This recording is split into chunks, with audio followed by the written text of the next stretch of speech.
இறை வார்த்தை மத்தேயு நற்செய்தி அதிகாரம் 23 இறைவசனங்கள் 13 முதல் 22 முடிய. இயேசு மக்கள் கூட்டத்தையும் தம் சீடரையும் பார்த்து கூறியது: வெளிவேடக்கார மறைநூல் அறிஞரே, பரிசேயரே, ஐயோ உங்களுக்கு கேடு! மக்கள் நுழையாதவாறு அவர்கள் முன்பாக விண்ணக வாயிலை அடைத்து விடுகிறீர்கள். நீங்கள் நுழைவதில்லை, நுழைவோரையும் விடுவதில்லை. வெளிவேடக்கார மறைநூல் அறிஞரே, பரிசேயரே, ஐயோ உங்களுக்கு கேடு! ஒருவரையாவது உங்கள் சமயத்தில் சேர்ப்பதற்கு நாடு என்றும் கடல் என்றும் பாராது சுற்றி அலைகின்றீர்கள்.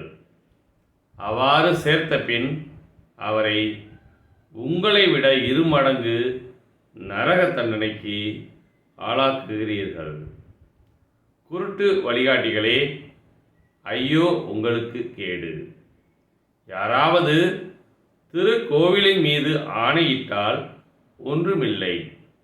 ஆனால் அவர் கோவிலின் பொன் மீது ஆணையிட்டால் அதை நிறைவேற்ற கடமைப்பட்டவர் என்கிறீர்கள்.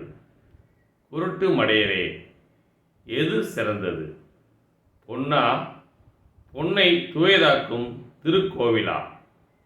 யாராவது பலிபீடத்தின் மீது ஆணையிட்டால் ஒன்றுமில்லை. ஆனால் அவர் அதில் படைக்கப்பட்ட காணிக்கையின் மீது ஆணையிட்டால் அதை நிறைவேற்ற கடமைப்பட்டவர் என்கிறீர்கள். குருடரே, எது சிறந்தது? காணிக்கையா? காணிக்கையை தூயதாக்கும் பலிபீடமா?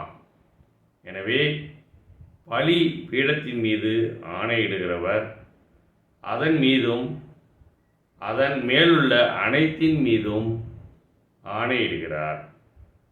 திருக்கோவிலின் மீது ஆணையிடுகிறவர் அதன் மீதும் அதில் குடிக்கொண்டிருக்கிறவர் மீதும் ஆணையிடுகிறார். வானத்தின் மீது ஆணையிடுகிறவர் கடவுளின் அரியணை மீதும் அதில் வீற்றிருக்கிற கடவுள் மீதும் ஆணையிடுகிறார். கிறிஸ்துவின் நற்செய்தி.